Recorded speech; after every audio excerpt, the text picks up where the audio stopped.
Бәріңізге сәлем достар, қайырлы күн. Менің каналыма қош келдіңіздер. Бүгін сіздермен тауық етінен жасалған фунчоза салатының рецептісімен бөліскім келіп отыр.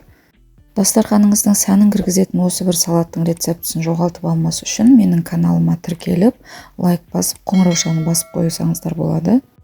Жасалу жолы өте оңай. Ең алдымен фунчозамызды ыстық суға бұқтырып алатын боламыз.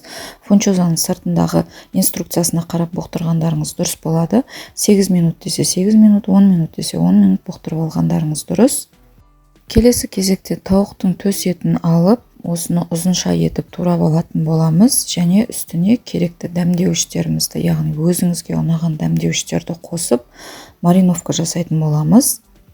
Мен өзіме тұз, тауық етіне арналған дәмдеуіш, паприка және кішкене қызыл бұрыш, 2 ас қасықтай соя соусын қостым.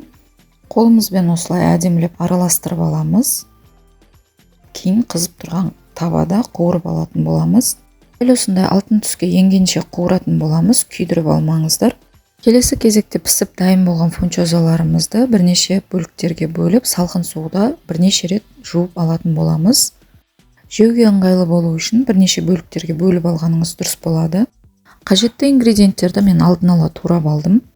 Қиярды ұзынша етіп, сәбіздерді үккіштің ұзын бөлігінен өткізіп, болгар бұрыштарында жұқалап турап алатын боламыз. Түрлі түстісін пайдалансаңыздар да болады. Және де майдалап туралған сарымсақ. Үлкен көлемді ыдысымызды алып, салатымызды жинайтын боламыз. Ең алдымен фунчозаны саламыз. Үстіне қияр, сәбіз, болгар бұрышы, тауық еті және сарымсақты салып аламыз.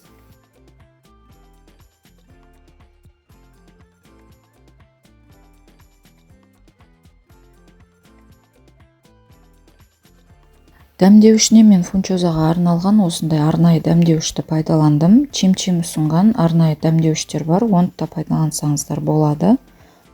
Дәмдеуіштен 1,5 шай қасықтай осылай салып аламын. Оның үстіне дәміне қарай тұз қоссаңыздар болады. 2 ас қасықтай соевый соус қосамыз. Үстіне қызып тұрған майымызды құйып, жақсылап қолдың күшімен араластырып алатын боламыз. Қатты езіп жібермеңіздер, салаттарыңыз былығып кетеді.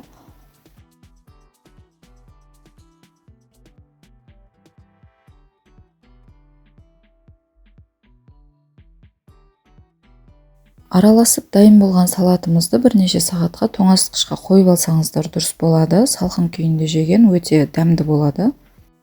Дәл осы құраммен жасаған менің салатым орташа 3 тарелка шықты.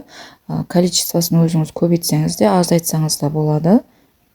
Рецепт ұнаса менің каналыма тіркеліп, лайк басып қойыңыздар. Келесі жолы қандай салаттың рецептісін көргілеріңіз келеді, комментарийде қалдырып кетсеңіздер болады. Бәріңізге ас болсын.